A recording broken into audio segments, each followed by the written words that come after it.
today's session, launching the Louisiana Tiered Pathways for Literacy Support. This session will explore the purpose, and my screen keeps disappearing. I apologize. One second. This session will explore the purpose and structure of our new resource document that will support the pathways for implementation across Louisiana schools and districts and program sites. Content for this session will be delivered as an informative webinar with opportunities for engagement and collaboration, along with a Q&A segment at the end. If I haven't had the opportunity to meet you just yet, my name is Wendy Brooks. I'm the K-5 Literacy Specialist and CLSD 2024 Project Director for the Teaching and Learning Literacy Strategy team here at LDOE. I have on the call with me some of my colleagues, Ms. Natalie Kleber and Haley Muntz. They will be, again, kind of monitoring the chat and facilitating our meeting today. If anyone has any questions or needs any assistance, just please reach out and let us know. If you would just take a moment to review the Zoom protocol that we like to use on our Zoom meetings, we ask that you mute your microphone just to eliminate that background noise. And you may also choose to turn off your video camera if you need to save bandwidth. However, please feel free to turn that camera back on and unmute during our discussion and collaborative segments of the presentation. And as always, you're welcome to enter questions in the chat. And again, one of our colleagues will monitor that chat to make sure we address each of those as we go. So before we begin our new learning, I would like to anchor our session in Louisiana's education priorities. Our literacy strategy team at LDOE is focused on supporting systems and educators with aligning literacy instruction more closely with the science of reading, thus increasing the effectiveness of all of our Louisiana classroom teachers. Now, as previously mentioned, this session is going to be organized as an informative webinar. We will have some opportunities for engaging with one another as well as the Q&A, but throughout the session, we will try to focus on our objectives of exploring the framework for the Louisiana Tiered Pathways for Literacy Support, or TPLS, through the lens of the school leader. We will seek to identify the school leader's role within the TPLS framework. We will examine guiding questions to support the implementation of this framework at the school level through the lens of the school leader. And we will seek to identify next steps for strengthening your TPLS framework within your school's local context. Now, in order to meet our objectives during this session, you will need a copy of the framework handy. If you downloaded an earlier version of this document, please note the adjustment has been made to the title of this resource, which was previously referred to as the MTSS framework. However, just to strengthen our shared vision and desired outcomes within our Louisiana schools, a shift was made to this current verbiage, reflecting our tiered pathways for literacy support. Now, if at the end of our call, you would like to locate this framework on our website, you can find the link posted directly to our literacy library landing page, as it is pictured here on the screen. But for now, we will drop a link to that document into the chat so that you can pull that up and have it ready during our lesson or during our session today. I'll give you just a moment to pull that up if you need your copy handy. And that way you can kind of follow along as we progress through our session. Now, also, as we learn in this session, please make sure that you have a copy of the note catcher available, either a digital copy for typing notes or a paper copy if you have a moment to print one out, whichever you prefer. Again, we'll drop this document into the chat in case anyone needs it. Please just take a moment to build your nest, get comfortable, and gather your resources as we begin. And right now I have a shareable PDF handout that I'm going to drop in the chat for you as well. Thank you, Natalie, for handling that for me. Okay, and anytime you join one of our LDOE sessions, we do seek to adhere to a high-quality professional learning cycle.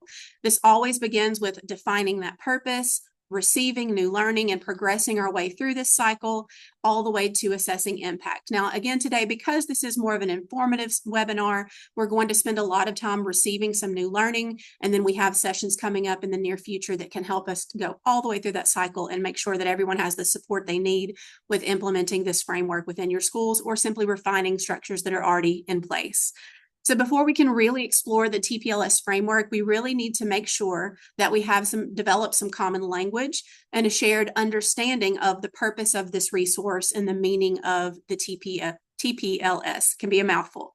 So what I would like for you to do is take a moment to turn to page 4 of your framework and just follow along as I read out loud this purpose in your digital copy that was shared again in the chat just a few moments ago. So the Louisiana Tiered Pathways for Literacy Support, or TPLS, provides guidance for Louisiana school systems to make critical decisions in support of a shared vision and strategic literacy support for all students. Furthermore, the TPLS framework supports the initiatives outlined in the Louisiana Comprehensive Literacy Plan, which specifies actions for implementation in programs from birth to 12th grade. The framework moves far beyond tiered interventions and represents the cohesive approach to ensure a high-quality education for every student. Now, as we consider this purpose together, just note some of those important words that should really stand out. Words such as guidance and critical decisions, shared vision, strategic literacy support, and a cohesive approach. Let's really keep this purpose and these keywords in mind as we move forward and further explore this framework. And again, if you would be able to have that framework pulled up on a screen, just so you can follow along and refer to along the way, that would be wonderful. So let's begin our exploration of the Louisiana TPLS framework by establishing again that common language and answering the following question: what is TPLS? Please take a moment to read this definition of TPLS. Again, this can be found on page 4 of the framework. Take note of anything that stands out to you, and if you have a copy of that note catcher handy from the chat, please feel free to jot down your thoughts as well.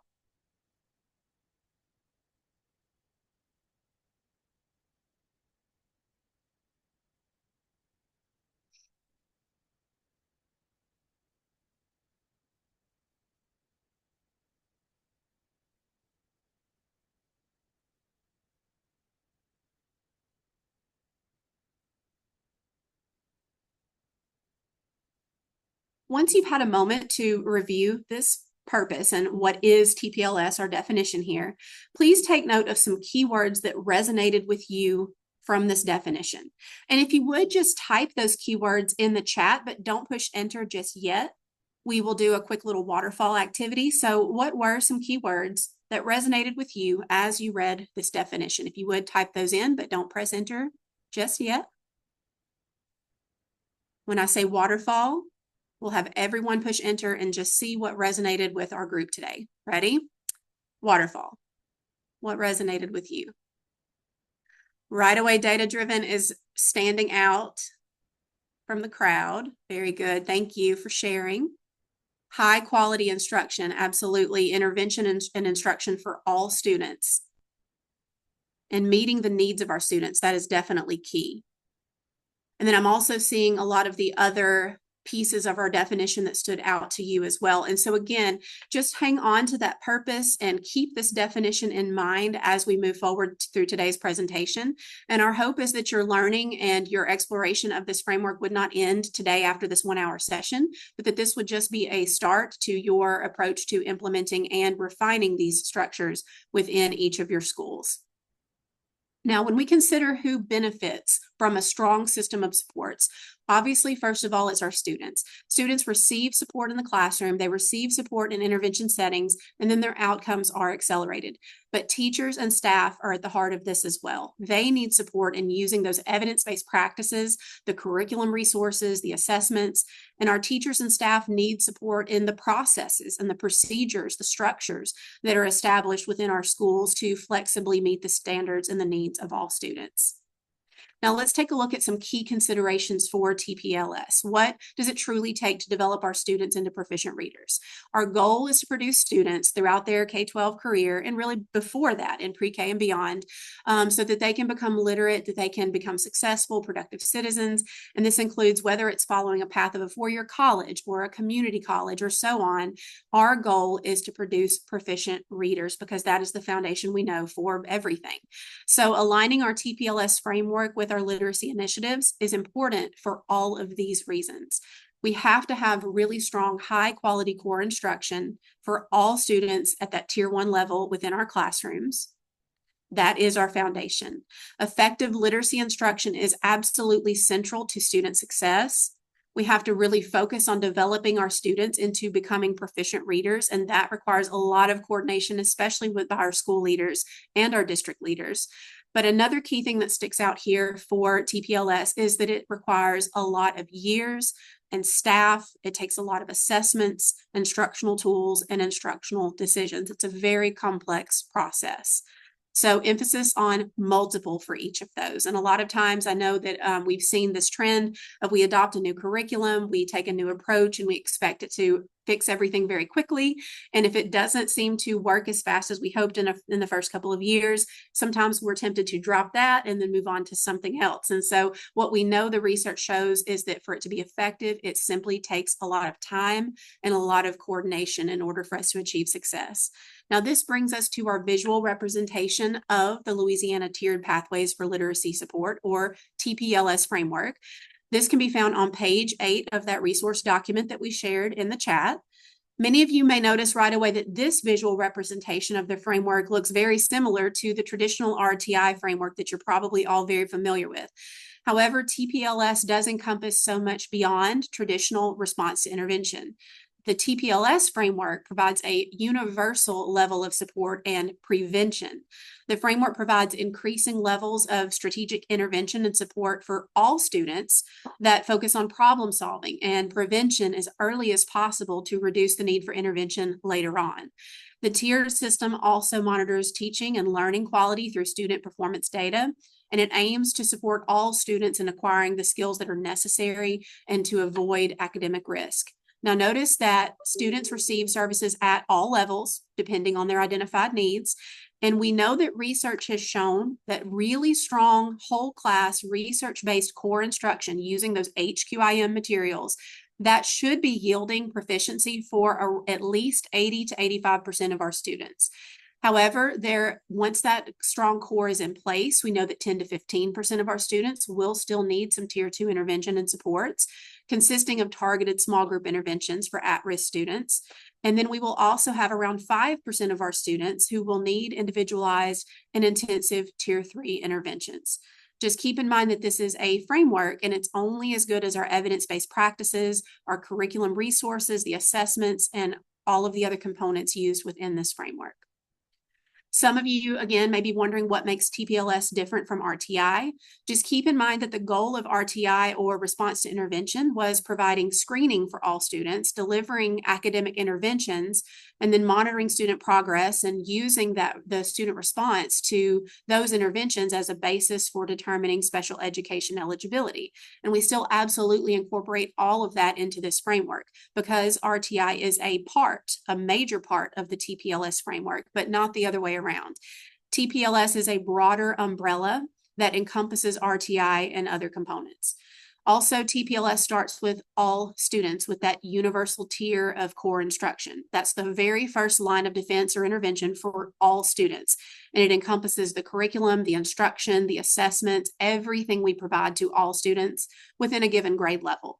And it involves how we use the data within that universal tier to then determine and drive the needs and the support that we provide our students. And it supports prevention rather than being a reactive approach and intervening after there's already a reading difficulty. TPLS really does support prevention that will help those at-risk readers get back on track quickly while also preventing the need for intervention, again, on a long-term basis down the road. Now, why is it very important? Well, think about all of those pieces of the puzzle that you as school leaders have to really consider, especially this time of the school year as you're winding down the 24-25 school year, but you're already looking ahead and making those plans for the next school year. We know that we've got our core literacy, or HQIM, that has to be in place. You have to be thinking about a process and structures for screening and your scheduling, literacy intervention, progress monitoring, high dosage tutoring, special education, English language support, data teams or ILT teams, gifted learners. These are just some of the major components we know you're considering right now that you're trying to plan and improve upon and refine for the next school year. Now, if we don't have a really strong coordinated system in place, these pieces can start to feel really isolated and they often don't work very well together. So a major challenge for TPLS is overcoming this unintentional siloing. We don't want to think of these as separate pieces, but they are all part of one big cohesive system. And that is what we hope the framework will support you as school leaders with, because we're now able to take all of these different policies from our legislation, all of these different structures and procedures that have been created over the last few years, especially in Louisiana, and pull all of this together into one comprehensive approach. So the reason TPLS has the potential to be so powerful in yielding positive student outcomes is that it brings all of these many pieces and components and legislation policy together into one seamless system. All of these many components can fall into one of these main 5 guiding principles for the framework. And those are collaboration and communication, using data to drive instruction, tiered interventions, professional development, and continuous improvement. So if you would pause for just a moment and think about how our goal should be to align all of these components together into cohesive systems rather than rolling them out into an isolated fashion. So take just a moment. Which component do you feel your school or your program site already does at a really proficient level? And I'd love for at least 3 of our school leaders to unmute and share, or if you feel more comfortable, you can drop that in the chat. But what does your school already do really well?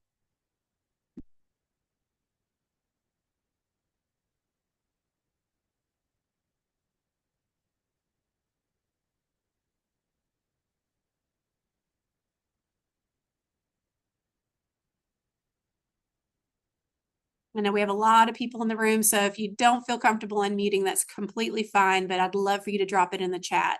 Margot is sharing that their school is really proficient and does well with tiered interventions. That is exciting to hear. I have another friend who says they're really great at professional development. Someone else says using data to drive instruction. So we've got different strengths across multiple sites in our state.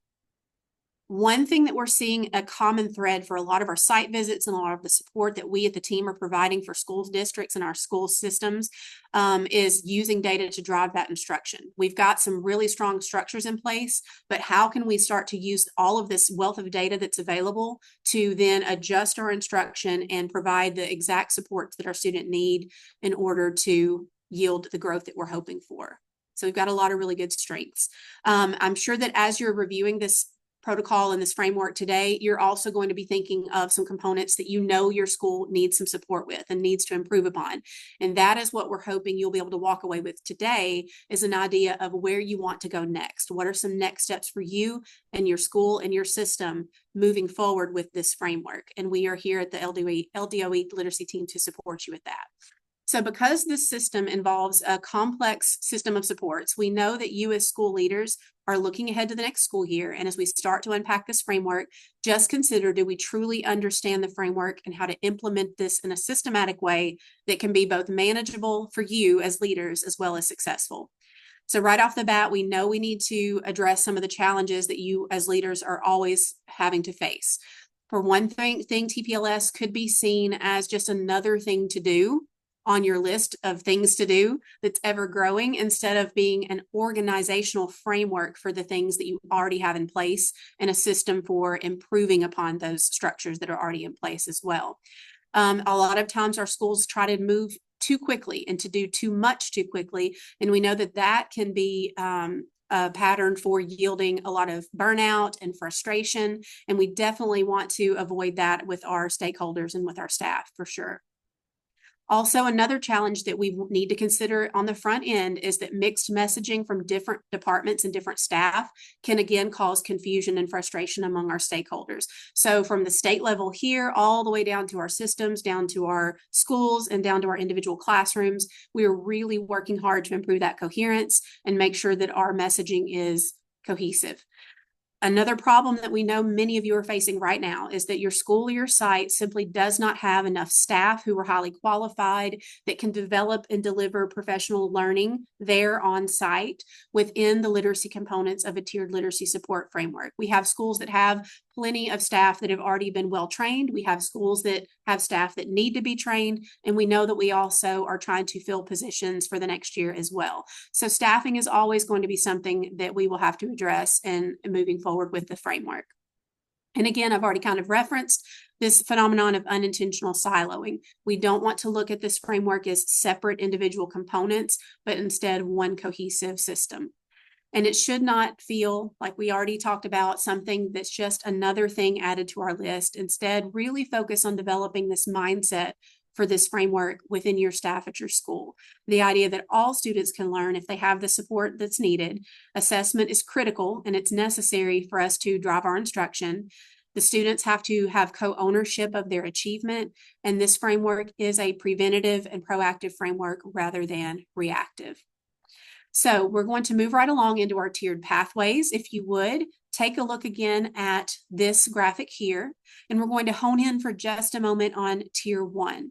Now, once again, we know that at least 80% of our students at your school right now should be showing proficiency through their end-of-year assessments and through benchmarks that are coming up if we have strong core instruction in place.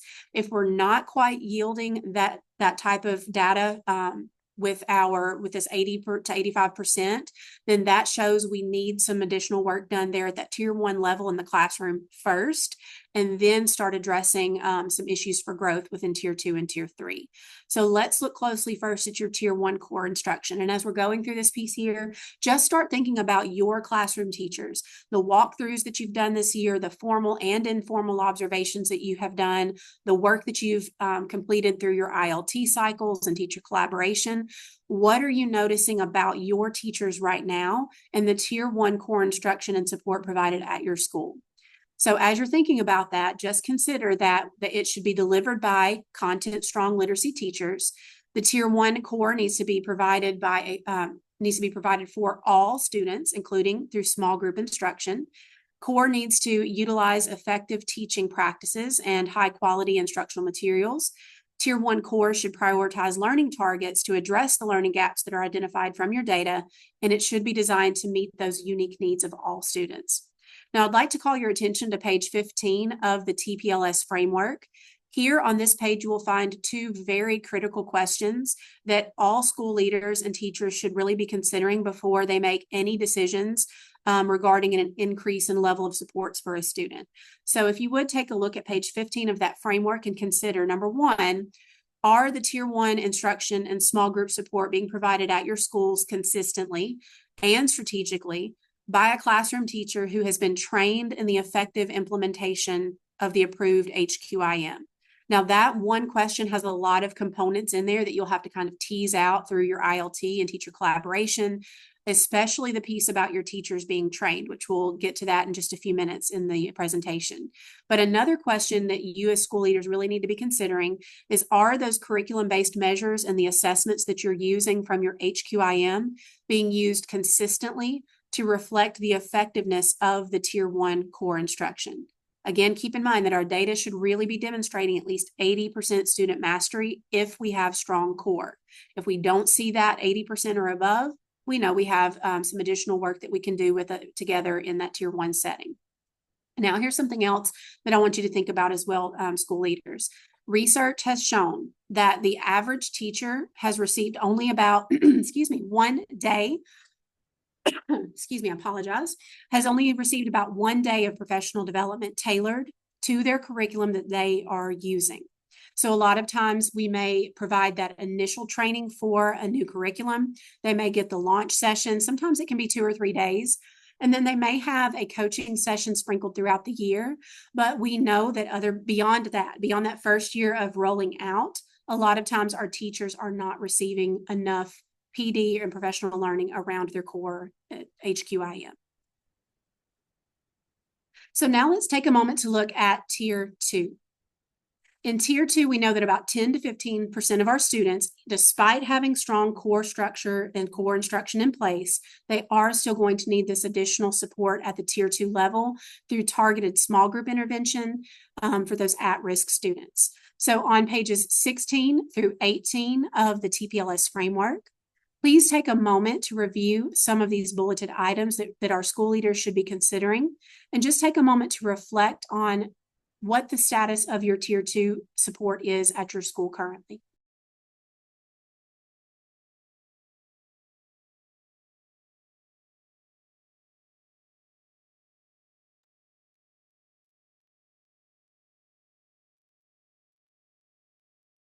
So if you're looking at pages 16 through 18, you should notice that Tier 2 is delivered by a content-strong literacy teacher.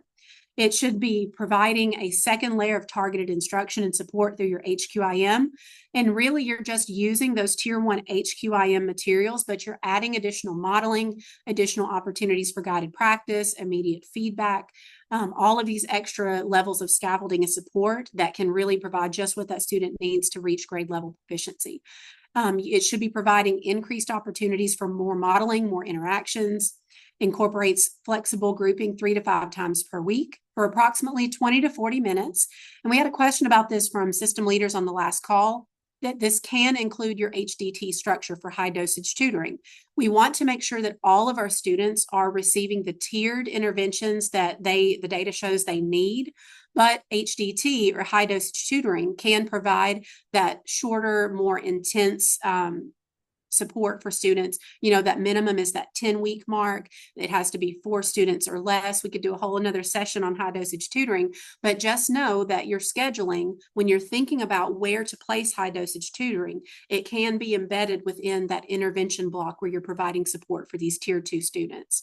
Also, it can be focused, or it should be focused, on priority learning targets in the intervention setting if they have not demonstrated adequate progress according to the assessment data. And we'll take a look at our decision tree that we're excited to share here in just a few moments. And finally, please take a look at Tier 3. This can be found on pages 18 through 21 of your TPLS framework. If you feel like you already have strong Tier 1 and Tier 2 in place, but maybe you have some Tier 3 students whose data shows that the other layers of support simply have not been quite enough to bring them to proficiency, then here is where you may want to spend some time with your teachers through teacher collaboration and professional learning around this tier. So on pages 18 through 21, you'll find information about Tier 3, including that, again, it really needs to be delivered by a content-strong literacy teacher. It should target those deficient subskills that have been identified through the analysis of your assessment data. It should provide support above and beyond what other students are receiving. So again, if Tier 1 and Tier 2 have been unsuccessful, or they're not progressing as adequately as you would hoped or would like to see, then you would want to provide this support above and beyond what they're already receiving. And that really should look like flexible grouping daily for those students for a minimum of 30 minutes until they begin to show proficiency. Now, leveraging high levels of intensity, time, and support can be really powerful within this Tier 3 setting. So you're meeting with them more often for longer amounts of time. The group size is smaller. All of these little factors can be adjusted along the way in order to try to bring on that growth that you're searching for the student. And you really need to, again, focus on those priority learning targets within this setting if they have not been responding to Tier 1 and Tier 2 supports. So now we want to shift gears for just a little bit because we know that, again, you're doing a lot of planning ahead for the 25-26 school year, and school leaders are making decisions around staffing and scheduling right now in the spring. The experience of schools and systems that have accelerated learning and closed achievement gaps has really taught us that best practice staffing and scheduling are needed if we want to implement transformational teaching and learning practices. So if our staffing and our scheduling is not quite where it needs to be, then that will not yield teaching and learning best practices, and it will kind of provide more of those roadblocks along the way. So you do have some personnel guidance that we would like to share here. Really think, we keep saying this piece here about developing your content strong teachers, your content strong tutors, and your content strong interventionists. That means we have to really start thinking about what is our professional development going to look like, not only for that back to school period of time in August, but throughout the next school year and beyond to yield sustainability. Be considering consult those personnel that are necessary, that are already in place on your campus. Maximize the staff who are already there, and then focus on training who is already hired. What position is, whether it's a classroom teacher, an interventionist, a curriculum coach, and beyond, whatever staff you have available, how can we leverage those people and their expertise and then grow that through the professional learning so that they can help us meet the needs of kids within all pathways of this framework. Work on increasing that instructional coherence as you're building up your personnel and your staff, and really focus on examining data to determine needs within each tier of support so that you can then provide that strategic ongoing professional learning that's based on the needs of your teachers, the same way that we provide support based on the needs of our students. Now on page 22, you will find some scheduling guidance, but we also want to call out some additional resources that are available for scheduling for your next school year. First of all, this is really important that our daily literacy block schedules are organized according to the following recommendations.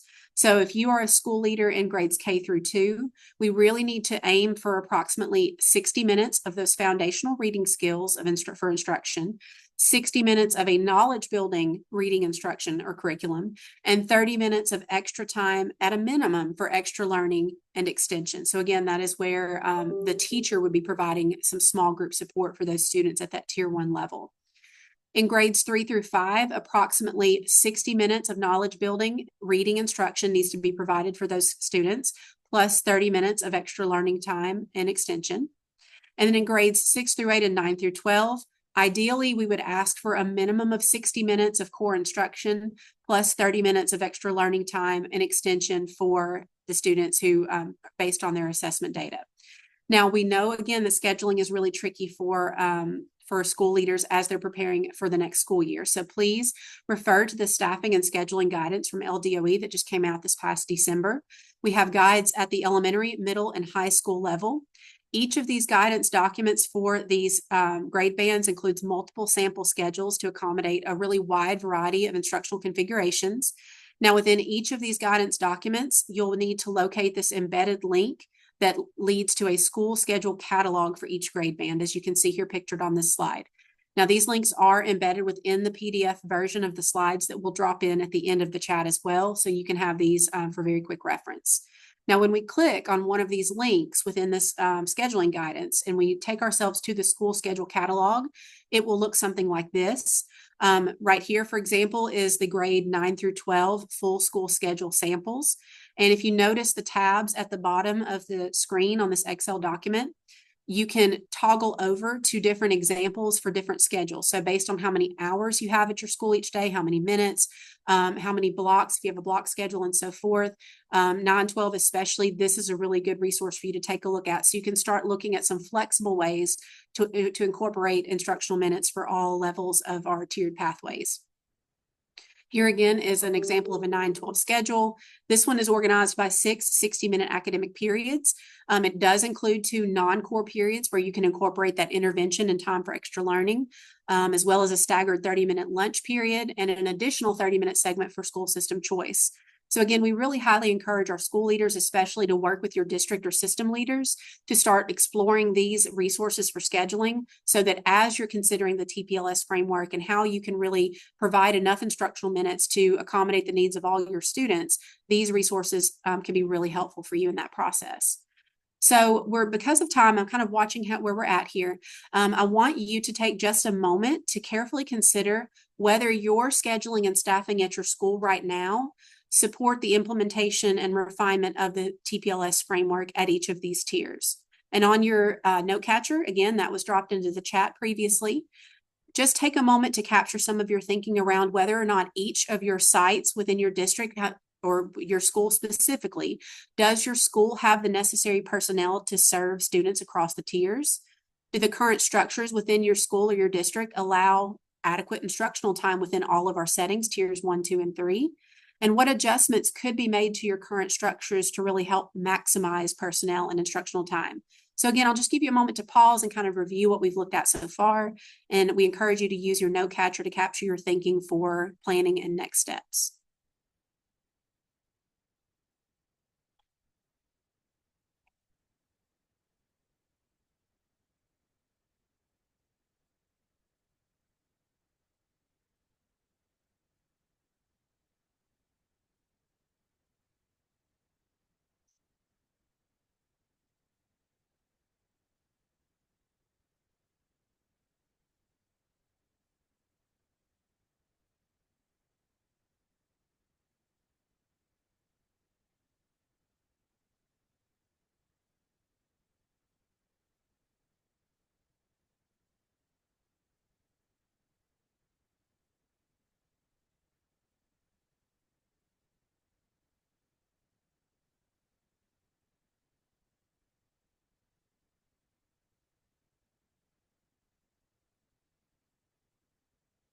Now, once again, beyond this call, our hope is that you will revisit these guiding questions and that you'll revisit the TPLS framework and note catcher so that, again, you're really thinking forward to the next school year and thinking about the types of support that you'll need from us at the LDOE as well as within your own school system in order to implement and refine this work at your school. We understand that 1 hour is simply not enough to really dive deeply into this content, but we hope we are at least giving you kind of a peek at what the framework should look like, and we're developing an understanding of what some of our next steps may be.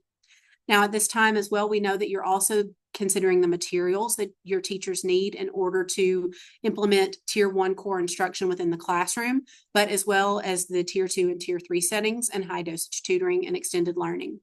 So just be considering, school leaders, does each of your grade levels at your school right now have the access that they need to the approved Tier 1 high quality instructional curriculum?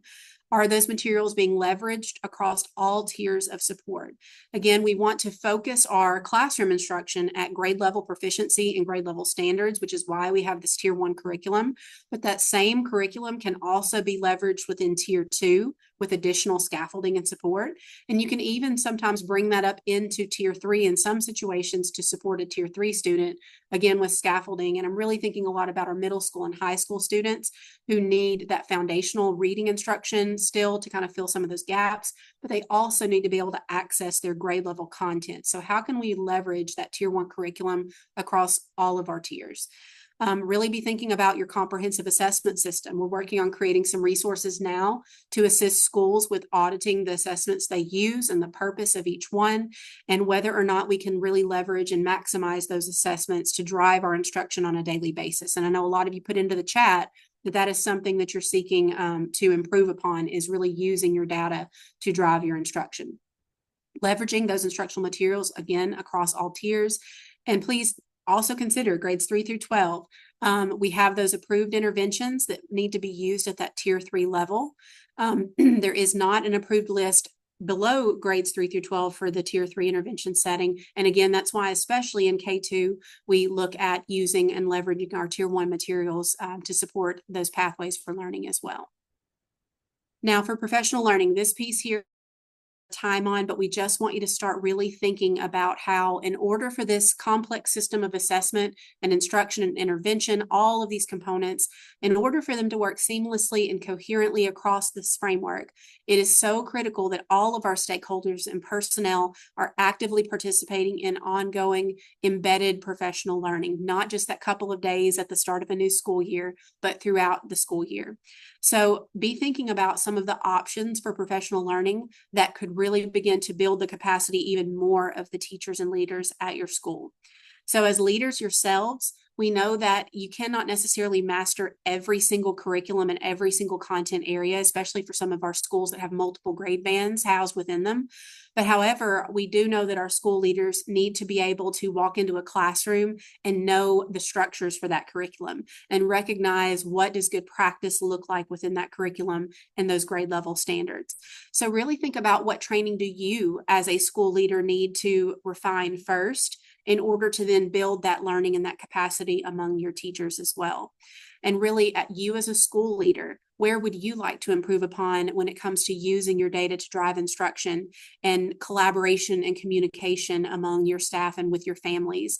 And then also really be thinking about the science of reading training that your teachers should have received and completed by now.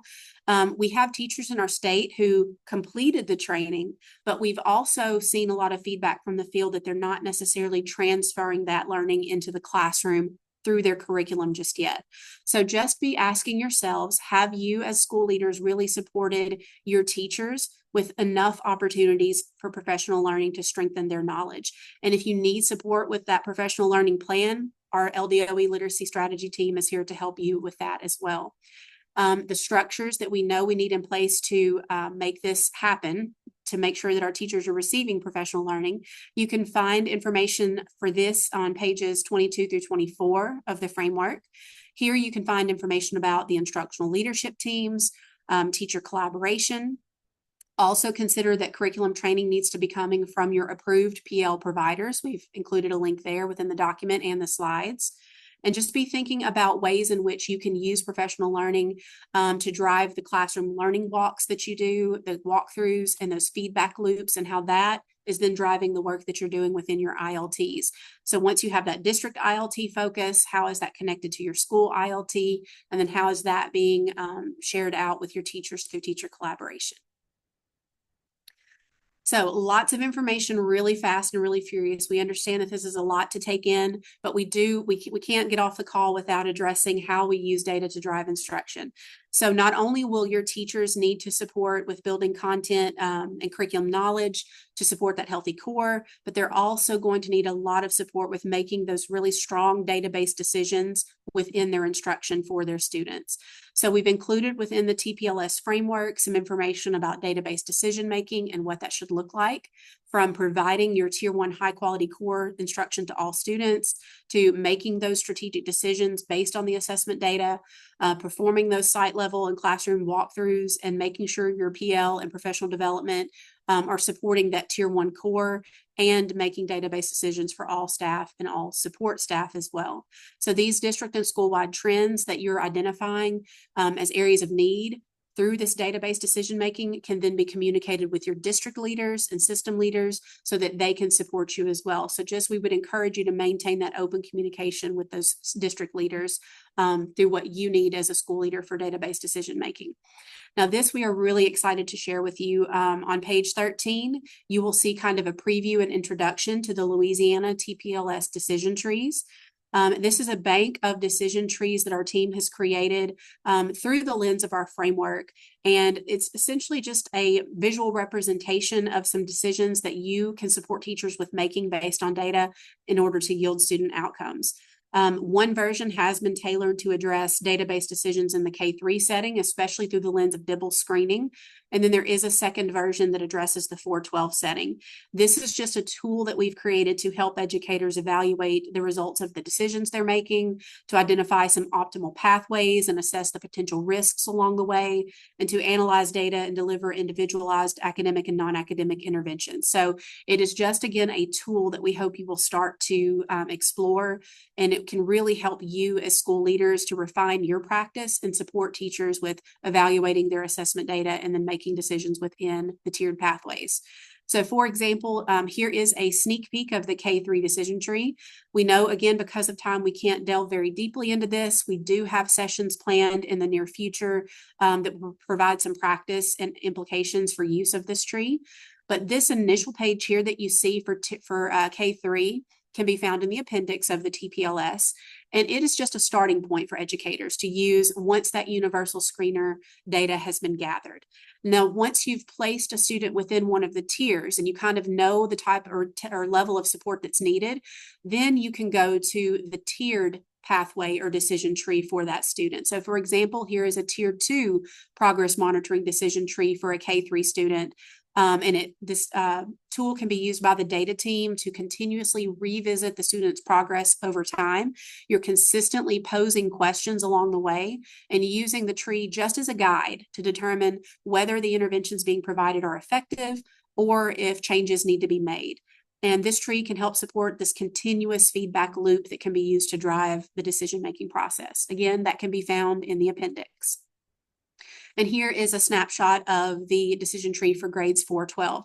Again, this one here is just a starting point for a student needing support in grades 4 through 12. And it's meant to be used only as a guide or as a tool for that decision making. But there are also tiered trees as well once you've placed a student within one of those pathways. So just know that we have encouraged your district level leaders, your superintendents and so on, to wait and distribute this resource once they have really developed an understanding of the document and how it can be used as a tool. And we would encourage you as school leaders to do the same. ILT cycles would provide the perfect opportunity to explore the tree and how it might be able to supplement and leverage what you're already doing within your ILTs and teacher collaboration. Again, the goal is not to add more to your plate and not to add something to your to-do list, but to simply give you a tool or a framework that you can refine the work within your practice that you're already doing. We don't want to create any new roadblocks for our teachers or our school leaders. So there is a lot for school leaders to be thinking about in terms of where to start and where to go next with the Louisiana TPLS framework. You do have implementation guidance at your fingertips within this resource document, but please really consider your individual level of understanding for the what, the why, and the how of implementing the system in a way that's going to be beneficial and manageable for your teachers, what that will look like within your school. Really quickly, I'm going to drop into the chat the slide deck for this session. You are welcome to download, and we're not done just yet. I am going to open the floor up in just a moment for any questions that you have. We have some information to share regarding Teacher Leader Summit, but I want to make sure that you, while you're on the call, have an opportunity to download that slide deck if you need it to refer back to for information and for those links. So as we're wrapping up this informative session, again, we know it was a lot, but we want you to just not let those efforts and your thinking around this framework end here. Continue to ask yourselves, how can school leaders support the implementation and refinement of this system of supports? So we provided some guiding questions here, such as what is one step that you plan to take next in preparing to implement and refine the framework? And how can your school and you at your school system use the framework as guidance for making critical decisions? These questions are on your note catcher, so we would really encourage you to take some time during your planning for the next school year to revisit these questions and to revisit your note catcher and to dive back into this framework and really consider where you're going next. Some potential next steps for the leaders on this call really need to include to continue to explore this framework through the lens of your role at your school, really focus on codifying your role within your local context, and start to establish some clear goals and objectives for how you would go about implementing and refining the framework, because we know that we're all starting kind of at a different spot. Some of you may need additional support with getting some of these structures up and running. And if you do, once again, we encourage you to reach out to our team. We are here to help. We'd also ask you to consider the next steps for strengthening what's already existing in your school framework and the structures that are already there and just making them stronger. And again, we're here to help with that. And then exploring and using all of these resources. Again, we've tried to pull them together within this framework and provide lots of links to those resources so that instead of operating in those silos, we're starting to build a more cohesive framework for the work that we do in our schools. I do want to call your attention to pages 26 through 28 of the framework in closing as well, because within this piece of the document, we have some next steps and guiding questions for you. Each of these are framed within the 5 main principles of the framework and could be very useful for guiding some of the work that you do through teacher collaboration, through ILT, and even through individual teacher coaching and support. Now, our literacy team will be offering professional learning sessions around this framework at the Teacher Leader Summit this summer, June 10th through the 12th.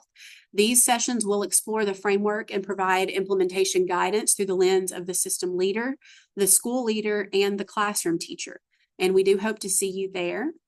We also have, for those of you on the call who may be interested in refining your practice around reading interventions at the secondary level, so think middle school and beyond, our LDOE team member, Haley Muntz, is offering a free 4-part reading intervention series designed to support students in grades 9 through 12 specifically, in grades 6 through 12. Please note that the sessions are delivered simultaneously through Zoom and the Louisiana Professional Learning Platform, or Canopy. So if you do plan on attending, you must be logged into the learning platform during the call in order to participate and to be engaged to the fullest, but we will provide a course code during each session for that as well. And even though the first 3 sessions have already launched, you are still welcome to catch up on Canopy and join Haley for the 4th session on Zoom. And finally, I have included a list of some additional resources that you may find useful. Some of these are some newer resources. Some are ones that we hope that you will continue to revisit and familiarize yourself. Those are provided within the PDF slides as well. So at this time, I would like to open up the floor to anyone who has questions about the TPLS framework. We do ask that if you have any system-specific or site-specific questions outside of today's call, we could address those maybe via email or a phone call. But if you have any general questions about the framework that may be helpful to everyone on the call, just please feel free to unmute or drop your question in the chat, and we will be glad to answer those questions. Yes, I don't mind to unmute. Susan Connick, how are you doing today? Thanks so much for this. This was really very, lot of good information.